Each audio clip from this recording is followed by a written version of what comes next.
Friends, हर रोज story का नया भाग देखने के लिए चैनल को सब्सक्राइब करके बेल आइकन को प्रेस कर लें ताकि नई आने वाली वीडियो की नोटिफिकेशन सबसे पहले आपको मिल सके। रूम की खिड़की के पर्दे हटाते हुए मालती जी ने अपनी बेटी अवनी को जगाया। खिड़की से आती हुई सूरज की रोशनी जब उस खूबसूरत बला के चेहरे पर पड़ी तो कमरे की वो हसीन सुबह जैसे और हसीन हो गई हो। मॉम, थोड़ी देर सोने दो ना, अवनी चेहरे पर रजाई डालती हुई बोली। हम लेट हो जाएंगे डार्लिंग, वेक अप। मालती जी रजाई हटाते हुए बोली। ओके। अंगड़ाइयां लेती हुई अवनी बिस्तर से उठ गई और तैयार होने लगी। तैयार होते होते उसने अपनी पैकिंग भी पूरी कर ली थी। बाहर से खुश लग रही थी पर वो अंदर से थोड़ा सा उदास सी थी। और वो भी क्यों ना, भला अपना घर छोड़कर जाना किसे अच्छा लगता है। अवनी अपने कमरे में घूमकर अपनी यादें ऐसे समेट रही थी जैसे कि वो दोबारा यहाँ कभी नहीं आएगी। Avani, come my baby, breakfast लग गया है टेबल पर। Coming mom. अवनी अपने बैग्स लेकर नीचे आ गई। नाश्ता करके अवनी और मालती जी कार में आकर बैठ गई। सचिन जी ने अवनी का सारा सामान कार में जमा दिया और तीनों निकल पड़े। अवनी ने कार की खिड़की का कांच नीचे कर दिया और उसकी अब तक की जिंदगी उसकी आंखों के सामने घूमने लगी। अवनी जब 2 साल की थी तभी उसकी माँ मालती और बाबा सिद्धांत का तलाक हो गया था। तलाक के कुछ वक्त बाद ही मालती ने सचिन से शादी कर ली।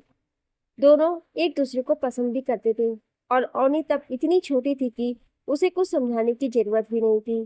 पहले अवनी अपनी हर सर्दी की छुट्टियों में सिद्धांत जी के साथ रहती थी पर धीरे धीरे उसका यहाँ आना बंद हो गया। आज पूरे 7 साल बाद अवनी सिद्धांत जी के घर जा रही थी। सचम और मालती ने उसे ट्रेन में बिठाया और फिर वो अपने आगे के सफर के लिए निकल पड़े। अवनी ने अपना सामान सीट के नीचे जमाया और अपने फोन में गाने सुनने लगी। साथ ही साथ वो ये भी सोच रही थी कि पिछले 7 सालों में क्या क्या बदलाव आ चुके होंगे उसके कमरे और घर में और सिद्धांत जी में भी। वो याद कर रही थी अपने घर को। 2 मंजिला घर, नीचे 2 कमरे, किचन, हॉल और ऊपर एक कमरा जिसमें बालकनी भी थी। ऊपर वाला कमरा अवनी का हुआ करता था। कमरे की दीवारों पर वो तस्वीरें जो वो हर साल बनाया करती थी फ्रेम करवा कर लगा दी जाती थी। दीवारों का रंग हल्का पीला और नारंगी जैसे उगते सूरज की किरणें एक साथ मिलकर कमरे को रोशन करती हूँ। अपने बाबा और उनके घर की याद में खोई अवनी का ध्यान तब टूटा जब किसी ने उसके कंधे पर हाथ रखा। उसने सर उठाकर ऊपर देखा। एक लड़का अपना बैग अपने हाथ में थामे उससे कुछ कह रहा था पर अवनी कुछ समझ नहीं पाई। लड़के ने इशारे से उसे अपने ईयरफोन हटाने को कहा। तब उसे बात न समझ पाने की वजह पता चली। उसने अपने ईयरफोन हटा दिए। अवनी, जी। विराज, क्या ये आपकी ही सीट है? अवनी, जी हाँ। विराज, थोड़ा रुक कर, अगर आपको कोई परेशानी ना हो तो क्या आप अपनी सीट एक्सचेंज कर सकती हैं? साथ खड़ी महिला की ओर इशारा करते हुए, इनकी सीट मिडल वाली है पर ये चढ़ नहीं पाएंगी और मेरी सीट ऊपर वाली है तो मैं ये नहीं कर सकता।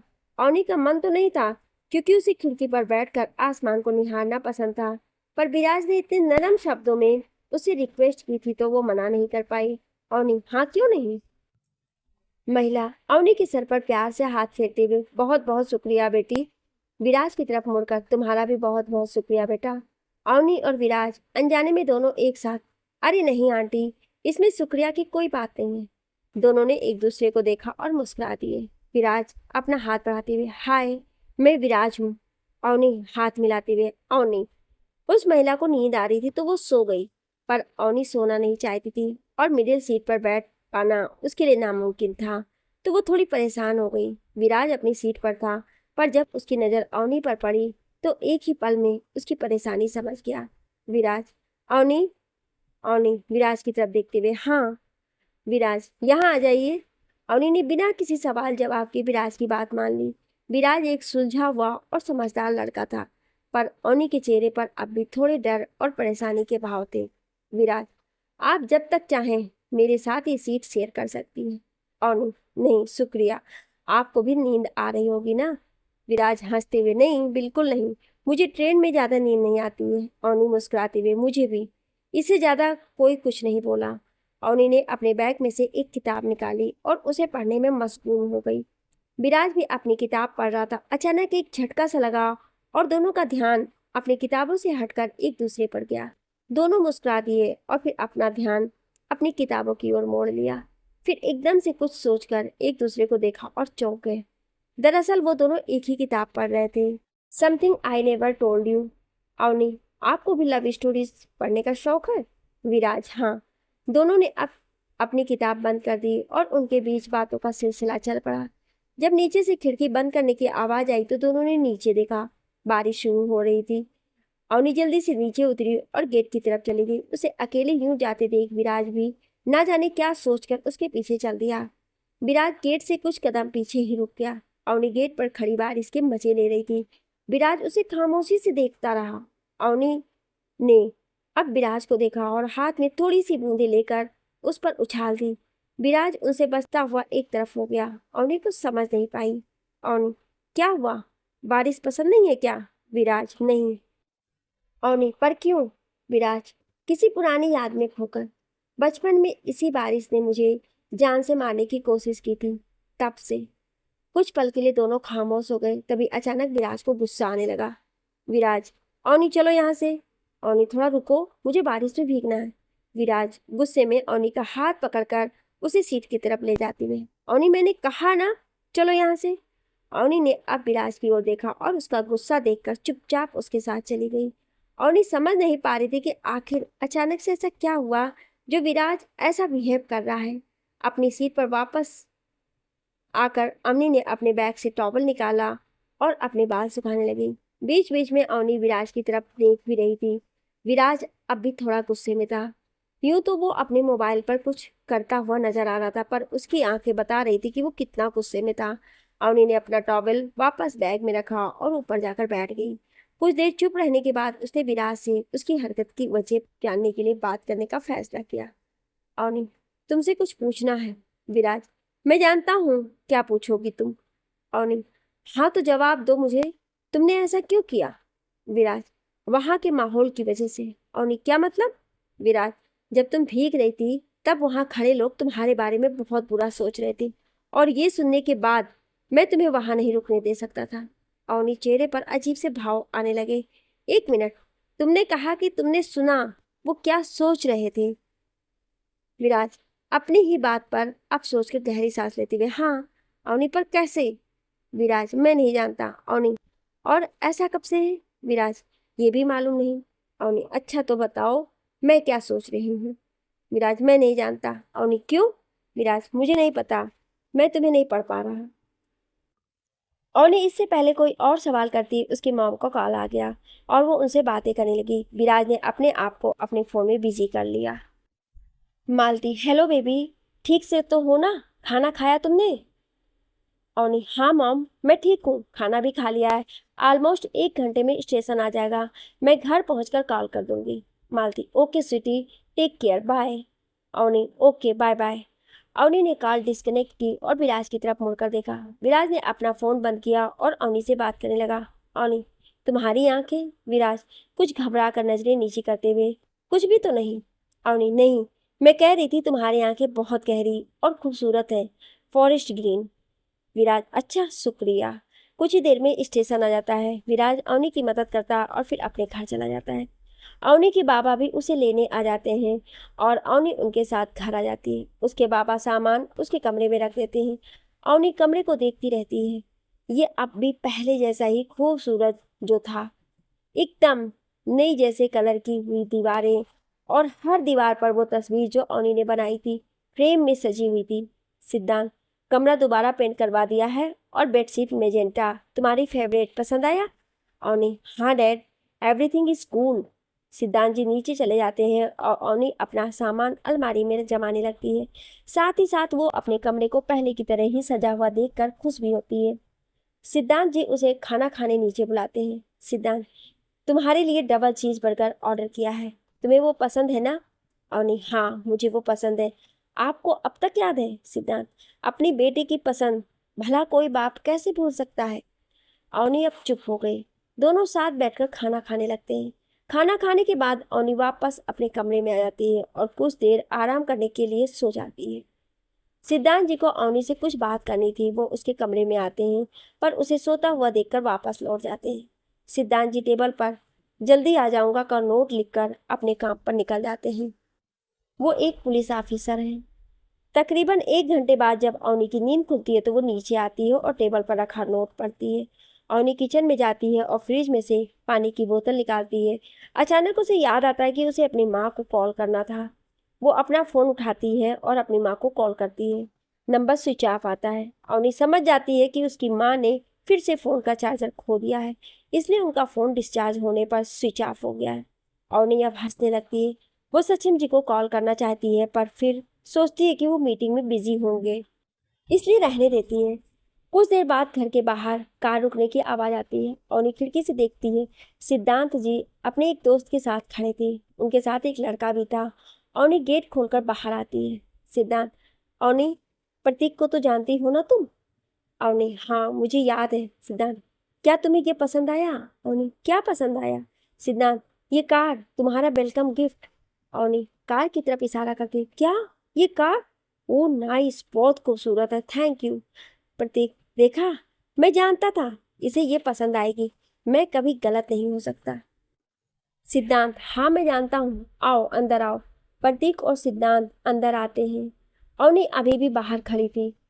प्रतीक के साथ उनका बेटा आया था। वो अवनी की तरफ हाथ बढ़ाता है। दानिश, हाय अवनी, कैसी हो? अवनी, मैं ठीक हूँ, तुम कैसे हो? दानिश, मैं भी ठीक हूँ, मुझे भूली तो नहीं हो ना?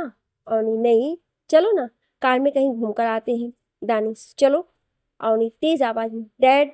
मैं और दानिश कार में घूम कर आते हैं। सिद्धांत, ओके, जाओ मजे करो। अवनी और दानिश चले जाते हैं। रास्ते में दानिश अवनी से उसकी पढ़ाई के बारे में पूछता है। अवनी उसे बताती है कि उसने घर के पास वाले कॉलेज में ही एडमिशन लिया है। अवनी दानिश से कॉलेज चलने को कहती है पर वो मना कर देता है। दोनों घूमकर वापस घर आ जाते हैं। फिर प्रतीक और दानिश अपने घर चले जाते हैं।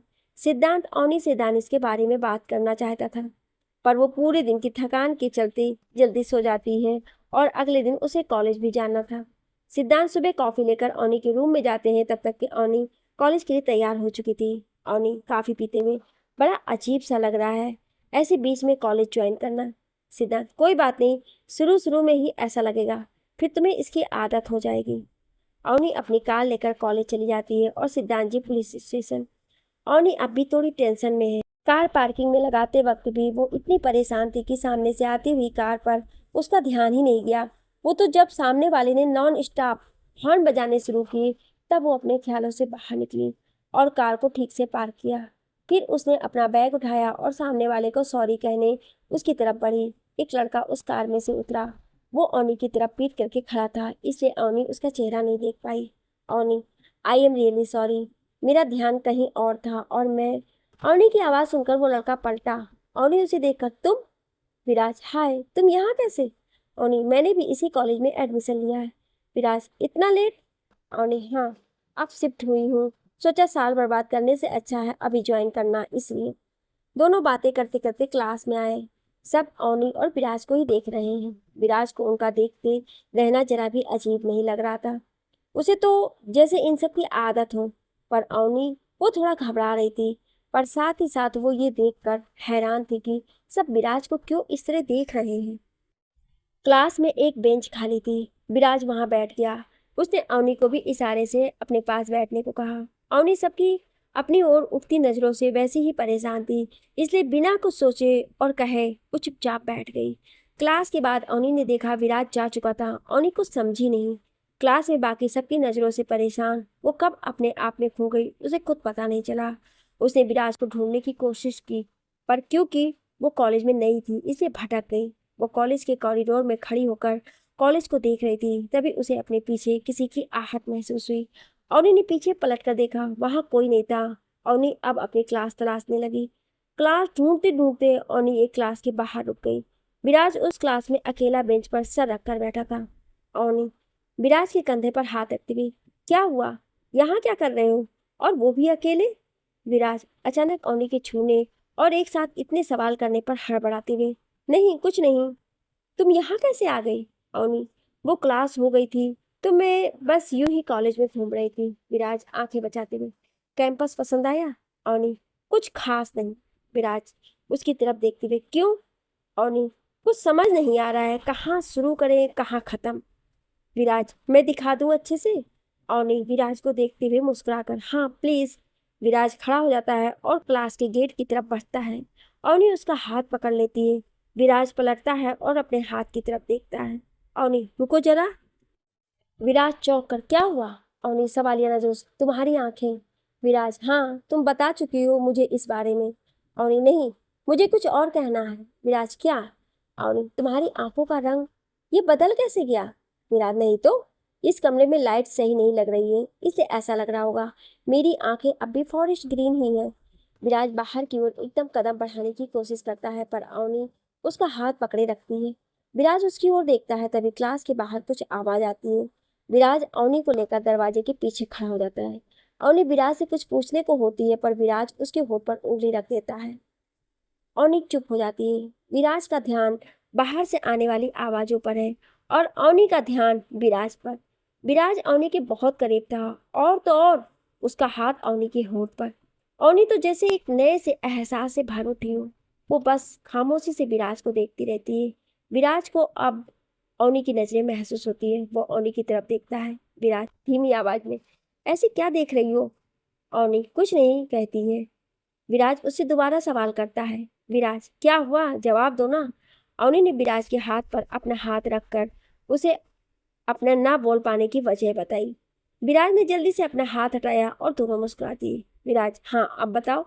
अवनी शर्माकर सर झुकाते हुए, कुछ नहीं, थोड़ा रुककर। हम यहाँ क्यों? विराज, बाहर कुछ सीनियर्स थे, रैगिंग के लिए ढूंढ रहे थे किसी ना किसी को, और उनकी सोच। विराज आगे कुछ नहीं कह सका। अवनी उसकी बातों का मतलब समझ गई, इसलिए वो आगे कुछ नहीं बोली। विराज ने बाहर झांक कर देखा, वो लोग जा चुके थे। विराज ने अवनी को भी बाहर बुला लिया। विराज, चलो अब तुम्हें कॉलेज दिखा दूं। अवनी, मुझे भूख लगी, कैंटीन चले? विराज अवनी की मासूमियत पर मुस्कुराते हुए, अच्छा ठीक है चलो। दोनों कैंटीन आ जाते हैं। अवनी अपने और विराज दोनों के लिए कॉफी और सैंडविच ऑर्डर कर देती है। विराज बस उसे देखता रहता है। अचानक अवनी को अपने आसपास किसी के होने का एहसास होता है। वो परेशान से इधर उधर देखती है, पर वहां कोई नहीं होता है। विराज अवनी को परेशान देखकर, अब क्या हुआ? अवनी, पता नहीं, लगा जैसे कोई मेरे आसपास हो, किसी की आहट सी महसूस हुई। विराज आसपास देखते हुए, यहाँ तो कोई नहीं है अवनी। अवनी, हो सकता है ये मेरा वहम हो, पर ना जाने क्यों लगा जैसे कोई तो है। विराज को अंदेशा होने लगा था कि आखिर वो कौन हो सकता है जो अवनी के आसपास अपनी मौजूदगी का एहसास दिला रहा है। दोनों अब कैंटीन से वापस आ गए। अवनी कैंपस देखना चाहती थी, पर विराज ने उसे क्लास चलने को कह दिया। अवनी ने बिना किसी सवाल के विराज की बात मान ली और उसके साथ क्लास में आ गई। क्लास में आते ही अवनी ने जो सुना उसे सुनकर वो हैरान रह गई। क्लास की टॉपर निया अपने दोस्तों से बातें कर रही थी और अवनी उनकी बातें सुनने लगी, क्योंकि ये बातें विराज और अवनी के बारे में थी। निया, तुम्हें नहीं लगता कुछ अजीब है? नीरव, अगर हो तो भी तुम इस बारे में क्यों सोच रही हो निया? और एक बात, मुझे नहीं लगता ऐसा कुछ है। राघव, नीरो यार, मुझे लगता है निया सही कह रही है। प्रीत, कम ऑन गाइस, अब बस करो, हमें किसी की पर्सनल लाइफ में दखल नहीं देना चाहिए। अवनी ने पलट कर देखा, विराज चुपचाप खड़ा था। उसने उसे कुछ भी नहीं कहा और क्लास में आई। विराज भी चुपचाप जाकर अपनी सीट पर बैठ गया। अवनी, निया और बाकी सब की तरफ हाथ बढ़ाते हुए, हेलो फ्रेंड्स, मैं अवनी। प्रीत अवनी से हाथ मिलाते हुए, हाय अवनी, मैं प्रीत हूँ। नीरो, मैं नीरो इशारा करते हुए, ये है राघव और ये निया। निया, हेलो। प्रीत, तुमने इतना लेट एडमिशन क्यों लिया? अवनी, मैं अभी अभी यहाँ शिफ्ट हुई हूँ, सोचा अभी तो हाफ सेमेस्टर ही हुआ है, साल क्यों खराब करूँ, इसलिए बीच में ही एडमिशन ले लिया। नीरो, यहाँ कैसे आ गई? अवनी, मेरे पापा के साथ रहने आई हूँ यहाँ। प्रीत, तुम्हारे पापा? अवनी, इंस्पेक्टर सिद्धांत। राघव, पर इंस्पेक्टर सिद्धांत तो अकेले रहते हैं ना, मेरा मतलब है तुम्हारी मॉम। अवनी सवाल समझकर उसका जवाब देती गई, जब मैं छोटी थी तभी मॉम डैड का तलाक हो गया था, मैं हमेशा मॉम के पास रही हूँ, कभी कभी डैड के यहाँ आ जाया करती थी। प्रीत, तो अब कॉलेज यहाँ से, तुम्हारी मॉम भी यहाँ शिफ्ट हो गई है क्या? अवनी, मेरी मॉम ने दूसरी शादी कर ली है और उनके हस्बैंड सक्षम जी एक बहुत बड़ी कंपनी के मालिक हैं और मीटिंग्स के लिए उन्हें शहर से बाहर जाना पड़ता है। वो मॉम को भी साथ ले जाना चाहते हैं, पर मेरी वजह से नहीं ले जा पाते, इसलिए मैं यहाँ आ गई। विराज मनी मन, पता नहीं इन लोगों को अवनी से और कितनी बातें करनी है। पर मैं क्यों इतना सोच रहा हूँ? मुझे इन सब से क्या लेना? कुछ देर रुककर, मुझे भी तो बात करनी है। अवनी ने विराज की तरफ देखा। विराज उसे ही देख रहा था। अवनी से नजर मिलते ही उसने झेप कर अपना चेहरा दूसरी ओर कर लिया। अवनी मुस्कुरा दी। उसने अपने नए दोस्तों को बाय कहा और विराज के पास आकर बैठ गई। अवनी विराज की तरफ देखती, सब ठीक है? विराज, हाँ। अवनी शरारत भरी मुस्कुराहट के साथ, सच में? विराज चेहरा दूसरी ओर करते हुए, हाँ अवनी, सब ठीक है। अवनी जानबूझकर विराज को छेड़ते हुए, मुझे नहीं लगता, कुछ तो बात है, बताओ क्या हुआ? विराज, अरे यार कोई बात नहीं, कुछ नहीं हुआ है। अवनी झूठी नाराजगी दिखाते हुए, ठीक है, मत बताओ, मैं जा रही हूँ। विराज परेशानी से, रुको, कहाँ जा रही हो? अवनी, तुम्हें इससे क्या? तुम्हें तो बताना है नहीं कि आखिर तुम मुझे घूर क्यों रहे थे और उन सब पर इतना गुस्सा क्यों आ रहा था तुम्हें? विराज चौंकते हुए, तुम्हें यह सब कैसे जानती हैं? अवनी, देखा था मैंने, जब मैं यहाँ आने को हुई और नीरो ने मुझसे सवाल करके मुझे रोक दिया। मैंने तुम्हें देखा, तुम्हारे चेहरे पर ऐसा गुस्सा था जैसे कि तुम नीरो को थप्पड़ मारना चाहती। विराज नजरें नीची करते, नहीं ऐसा कुछ नहीं है। अवनी कुछ और कहती इससे पहले क्लास में सर आ गए। इस बार अवनी का ध्यान पढ़ने में था, क्योंकि अब कोई उसे लेकर बातें नहीं बना रहा था। पर विराज अपनी किताब से ज्यादा अवनी को देख रहा था। अवनी के चेहरे पर मुस्कुराहट देखकर एक बार तो विराज भी मुस्कुरा दिया, पर फिर वो परेशान हो गया। अवनी के चेहरे के भाव धीरे धीरे बदलने लगे थे। उसकी मुस्कुराहट की जगह असहजता लेने लगी। विराज कुछ समझ नहीं पाया। वो अवनी से बात करने को बेताब होने लगा, पर जब तक क्लास में सर थे वो अवनी से बात नहीं कर सकता था। विराज ने तय किया, चाहे जो हो, अवनी से बात करेगा, और वो भी इसी वक्त। वो अवनी की तरफ मुड़ा। विराज धीमी, पर अवनी सुन के सके ऐसी आवाज में, अवनी, क्या हुआ है? विराज नहीं समझ पाया कि अवनी ने उसकी बात सुनी या नहीं, क्योंकि उसने कुछ रिएक्ट नहीं किया था। विराज ने एक पेपर पे, क्या हुआ अवनी, तुम ठीक तो हो, लिखा और उसे अवनी के हाथ के पास सरका दिया। इसके बाद तो जैसे विराज की परेशानी बढ़ती ही चली गई, क्योंकि अवनी ने पेपर को देखा तक नहीं। विराज ने दोबारा कुछ कहना चाहा, पर जैसे ही उसकी नजर अपनी घड़ी पर गई तो वो रुक गया। क्लास बस खत्म होने ही वाली थी, इसलिए विराज ने अब कुछ पल का इंतजार करना ही जरूरी समझा। क्लास पूरी होने पर विराज ने अनु की ओर देखा। अनु चुपचाप उठकर क्लास से बाहर चली गई। विराज उसके पीछे चल दिया। अनु कैंपस के पीछे बंद पड़ी क्लास की तरफ जा रही थी। विराज सामने से अनु का रास्ता रोककर, अनु रुक जाओ। अनु ने अब भी कुछ रिएक्ट नहीं किया। विराज ने अपना लॉकेट अवनी के हाथ में थमा दिया और अपनी आंखें बंद करके अपने हाथों में अवनी का हाथ थाम लिया। विराज, अवनी, मैं चाहता हूँ तुम पर किसी का बुरा जादू न चले। विराज की आंखें अब भी बंद थी। उसके चेहरे पर दर्द था। एक हल्की सी रोशनी हुई और अवनी होश में आ गई। उसने विराज को देखा, फिर अपने आसपास। तभी उसका ध्यान अपने हाथ की तरफ गया। उसने फिर से विराज को देखा। उसकी आंखें बंद थी। अवनी धीमी आवाज में, विराज। विराज ने आंखें खोली और अवनी को देखा। उसे सही जानकर उसने राहत की सांस ली। सब कुछ ठीक था। अवनी अब भी उसे ही देखे जा रही थी। विराज उसके सवाल उसकी आंखों में पढ़ सकता था। अवनी, हम यहाँ कब आए? विराज, अभी अभी। अवनी, पर क्यों? विराज, भूल गई, कैंपस देखना था ना तुम्हें? अवनी, अरे हाँ, कुछ सोच कर, पर हम क्लास में थे ना। विराज, क्लास पूरी हो गई, चलो घर चलते हैं। अवनी, मैं नहीं जा सकती। विराज, क्यों? अवनी, क्योंकि। विराज उसके लिए परेशान होती, क्या बात है अवनी? अवनी, वो दरअसल बात ये है कि। विराज, हाँ बोलो, क्या हुआ है? अवनी, मेरा हाथ। विराज तुरंत उसकी बात काटते हुए, क्या हुआ तुम्हारे हाथ को? अवनी, तुमने पकड़ रखा है विराज, छोड़ोगे नहीं तो कैसे जाऊंगी? विराज ने अपने हाथ की तरफ देखा और अवनी का हाथ छोड़ा। अवनी मुस्कुरा दी और विराज ने शर्म से चेहरा दूसरी ओर कर लिया। अवनी अब जाने को मुड़ी। विराज उसे रोकते हुए, अवनी रुको। अवनी, हाँ कहो। विराज, क्या तुम मुझे अपना नंबर दे सकती हो? अवनी, पर क्यों? विराज, वो बस यूं ही। अवनी ने विराज के हाथ से उसका फोन लिया और उसमें अपना नंबर सेव कर दिया। फिर फोन विराज को थाम कर वो हंसती हुई क्लास की तरफ बढ़ गई। विराज तो उसे देखता ही रह गया। अवनी चिल्लाकर, चलो ना। विराज, हाँ। विराज ने अपना फोन देखा और अवनी के नाम के आगे स्माइली लगा दिया, फिर हंसकर अवनी के पीछे हो लिया। क्लास से अवनी और विराज ने अपने बैग लिए और पार्किंग तक साथ साथ चलते रहे। दोनों ने एक दूसरे को बाय बाय कहा और अपने अपने घर की ओर चल दिए। घर आकर अवनी ने अपनी मॉम से बात करने के लिए अपना फ़ोन उठाया और कॉल लगाने को हुई, तभी उसके दरवाजे पर दस्तक हुई। उसने जाकर गेट खोला और चौंक गई। बाहर कोई नहीं था। अवनी कुछ समझ नहीं पाई, क्योंकि उसने दरवाजे पर दी गई दस्तक को साफ तौर पर सुना था। उसने दरवाजा बंद किया और वापस अपना फ़ोन लेकर बैठ गई। दोबारा नंबर डायल करने से पहले डोरबेल बजी। अवनी गुस्से में दरवाजे की तरफ बढ़ी। इस बार भी पहले की तरह बाहर कोई नहीं था। अवनी, कौन है? सामने आओ। अवनी परेशान थी। आसपास का माहौल इस बात की गवाही दे रहा था कि वहां कोई नहीं था, पर क्योंकि डोरबेल बजी थी तो वहां किसी का होना ही चाहिए था। अवनी थोड़ा गुस्से में, कौन है यहाँ? सामने क्यों नहीं आ रहे? क्यों परेशान कर रहे हो?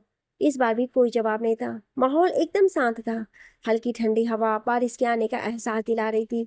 अवनी कुछ देर वहीं खड़ी रही, फिर वापस घर में आ गई। उसने अपना फोन साइड में रख दिया और अपने लिए कॉफी बनाई और अपने कमरे की खिड़की पर बैठ गई। उसे पसंद है बारिश को निहारना।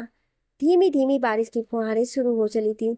अवनी उनमें जैसे मगन हो गई थी। तभी अचानक उसका फोन बजा और उसकी रिंग से अवनी का ध्यान टूटा। कोई अनजान नंबर था। अवनी सोचने लगी कि वो कॉल उठाए या नहीं, पर तब तक कॉल कट गया। इससे पहले कि अवनी कुछ और सोचे, उसका फोन दोबारा बजने लगा। उसने सोचते सोचते फोन उठाया। कॉल उठाने के बाद कुछ देर तक तो दोनों ओर खामोशी छाई रही। अवनी ने पहल की, अवनी, हेलो। दूसरी तरफ से अभी कोई जवाब नहीं आया। अवनी, कौन है? विराज, थोड़ा सकचाते। हेलो अवनी, मैं विराज। अवनी गहरी सांस लेते हुए, विराज, तुमने तो मुझे डरा ही दिया था। विराज, सॉरी, मेरा ऐसा कोई इरादा नहीं था। अवनी, इट्स ओके, कोई बात नहीं। विराज, बारिश को निहार रही हो? अवनी, तुम्हें कैसे पता? विराज, बस यूं ही अंदाजा लगा रहा था। अवनी मुस्कुराती हुई, इतना परफेक्ट? विराज मुस्कुरा दिया पर कुछ कह नहीं सका। अवनी, इतना क्यों मुस्कुरा रहे हो? विराज शर्मा कर तकिए में मुंह छुपाती हुई, अरे कुछ नहीं। अवनी, रुको जरा, मैं दोबारा कॉल करती हूँ। विराज, क्या हुआ? अवनी, बताती हूँ, ठहरो तो सही। अवनी कॉल डिस्कनेक्ट कर देती है। विराज को समझ नहीं पाता है। वो इसी सोच में रहता है, तब तक उसका फोन बजने लगता है। विराज अपने फोन की तरफ देखता है और चौंक जाता है। विराज खुद से बात करते हुए, वीडियो कॉल? नाम पर थोड़ा जोर देते हुए अवनी। विराज कॉल अटेंड करता है। अवनी उसे देखते हुए, अरे अरे अरे। विराज, क्या? अवनी, चेहरा शर्म से लाल हो गया है। विराज मुस्कुराते हुए, क्या तुम भी? दोनों कुछ देर यूं ही बातें करते हैं। थोड़ी देर बाद सिद्धांत जी घर आ जाते हैं और अवनी फोन रख देती है। सिद्धांत जी, कैसा रहा पहला दिन? अवनी, अच्छा था। सिद्धांत, क्या तुमने नए दोस्त बनाए? अवनी, हाँ। आपका दिन कैसा रहा? सिद्धांत, रोज से बेहतर, कुछ पुराने केस सॉल्व किए। अवनी, बढ़िया, मैं खाने की तैयारी कर देती हूँ। सिद्धांत, रहने दो बेटा, आज हम बाहर खाना खाने चलते हैं। अवनी थोड़ा सोचते हुए, जरूर, पर बाहर बारिश। सिद्धांत जी, अभी बंद हुई है। अवनी मन ही मन, बारिश बंद हो गई और मुझे पता भी नहीं चला? ऐसा कैसे? अरे हाँ, विराज से बातें कर रही थी। अवनी मुस्कुरा दी। सिद्धांत, तुम अब तक यहाँ खड़ी क्यों हो? तैयार नहीं होना क्या? अवनी हड़बड़ाती हुई, हाँ, बस अभी आई। अवनी तैयार होकर आती है और दोनों होटल में जाते हैं। होटल में वेटर उनसे खाने का ऑर्डर लेने आता है। Waiter, yes sir. सिद्धांत, एक वेजिटेबल सैंडविच। वेटर अवनी की तरफ देखते हुए, और आप मैम? अवनी, मुझे? सिद्धांत अवनी के कहने से पहले ही, एक डबल चीज बर्गर और cold coffee. Waiter, okay sir. इससे ज्यादा दोनों में से कोई बात नहीं हुई। खाना खाकर दोनों घर आ गए।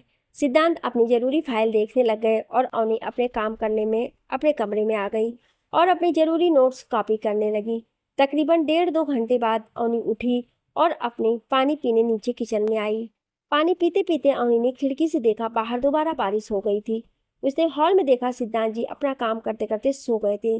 वो उनके पास गई, फाइल्स को बंद किया और कमरे से एक रजाई लाकर सिद्धांत जी पर ठीक से डाल दी। फिर वो दोबारा अपने कमरे में आई और कुर्सी लेकर बालकनी में बैठ गई। बैठे बैठे अवनी को डांस सीखने का ख्याल आया। उसे बचपन से ही डांस सीखने का शौक था। अवनी जब अपनी माँ के साथ रहती थी, तब वो भी उसे थोड़ा बहुत डांस सिखाया करती थी और उन्होंने अवनी को डांस क्लास भी ज्वाइन करा दी थी। अवनी ने सुबह सिद्धांत जी से इस बारे में बात करने का फैसला किया और जाकर सो गई। सुबह सिद्धांत जी ने कॉफी बनाई और अवनी को जगाया। अवनी ने उसी वक्त उनसे बात करने का फैसला किया, क्योंकि उनका पुलिस स्टेशन से घर आने का कोई टाइम फिक्स नहीं होता था। अवनी कॉफी पीते हुए, मुझे डांस क्लास ज्वाइन करना है। यहाँ आसपास में कोई अच्छी क्लास है क्या? सिद्धांत, हाँ, तुम्हारे कॉलेज के पास एक क्लास है, काफ़ी अच्छी है, और अगर तुम चाहो तो वहाँ सिंगिंग भी सीख सकती हो, दोनों है वहाँ। अवनी कंधा उचकाते हुए, नहीं, मुझे सिर्फ डांस सीखना है। सिद्धांत अपना कार्ड अवनी को देते हुए, ठीक है, अगर वो क्लास तुमको पसंद आ जाए तो पेमेंट कर देना, इसका पिन 7509 है। अवनी ठीक है।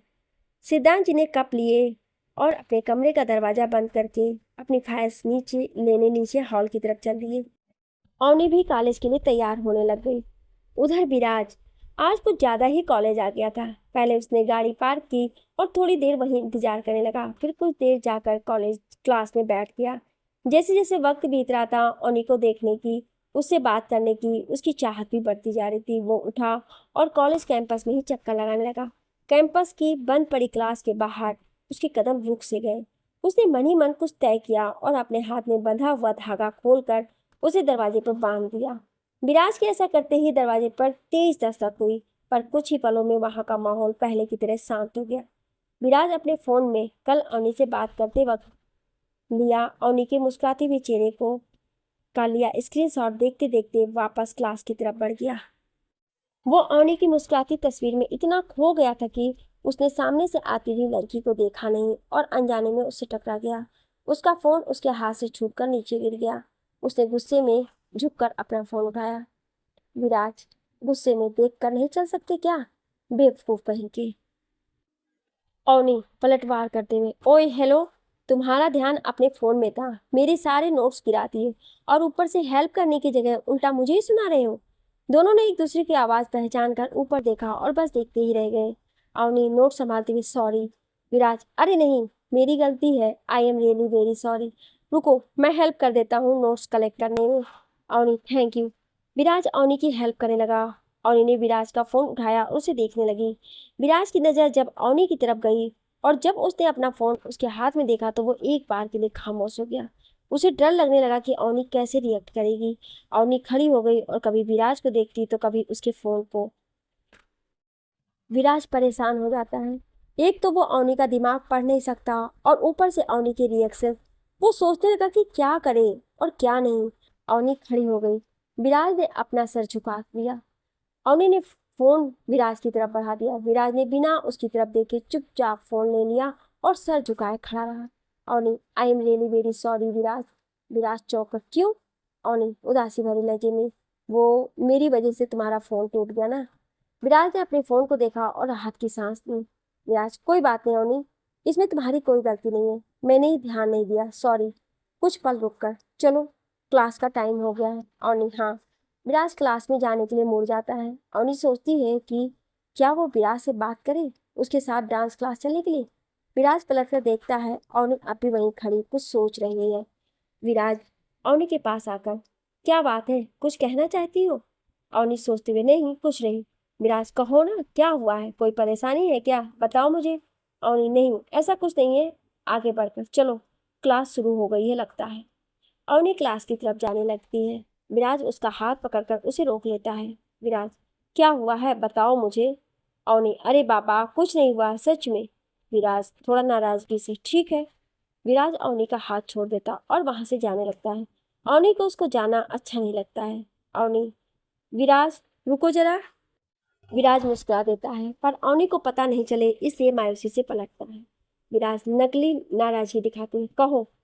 अवनी, क्या तुम्हें डांस पसंद है? विराज चौंकते हुए, क्या?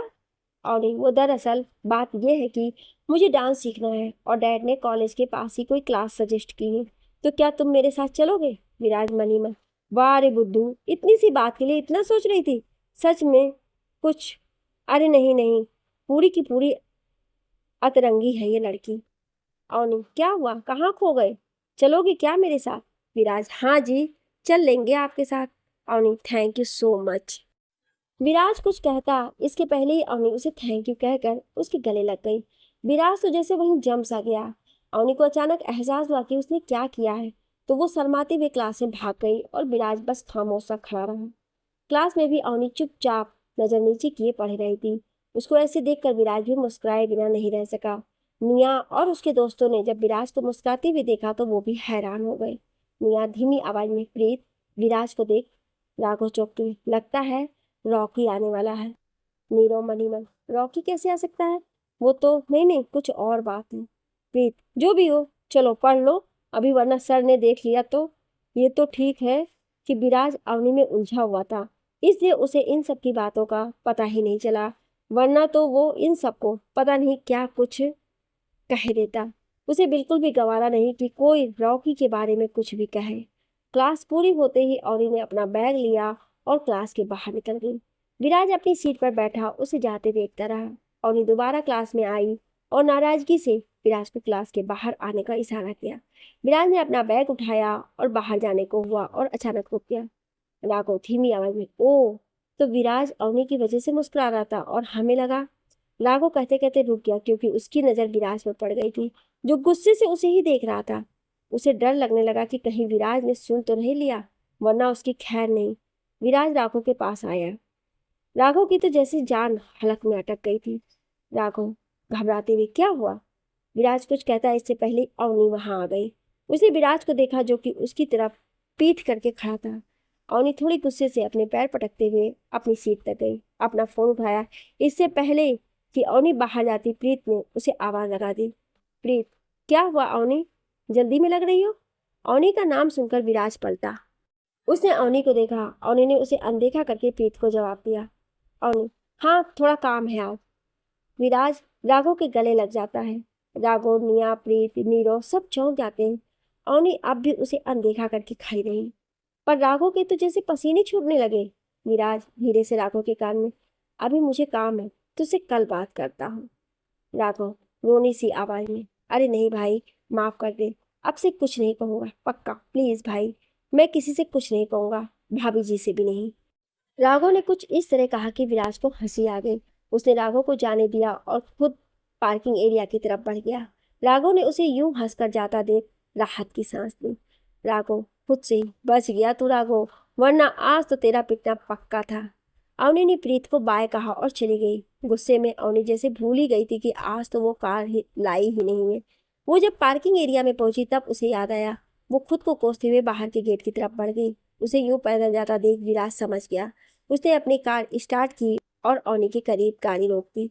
अवनी ने कुछ नहीं कहा, चुपचाप कार का गेट खोला और पिछली सीट पर बैठ गई। विराज को बहुत गुस्सा आया, पर उसने खामोशी में अपना गुस्सा दबा दिया। अवनी ने शीशा नीचे किया और बाहर देखने लगी। विराज का ध्यान रोड से ज्यादा अवनी पर था।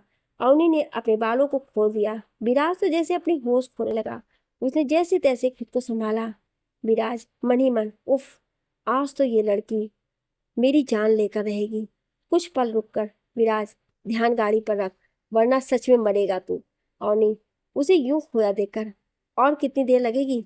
विराज हड़बड़ाकर, बस बस पहुंच गए। विराज ने एक क्लास के बाहर गाड़ी रोक दी। अवनी गाड़ी से उतरी और अंदर चली गई। विराज को फिर गुस्सा आ गया और वो कार से उतरा और अंदर जाने को हुआ, फिर अचानक रुक गया। आगे की कहानी जानने के लिए सुनिए अगले भाग में। क्या आप अगला भाग सुनना चाहते हैं तो कमेंट में यस जरूर लिखिएगा। Thank you.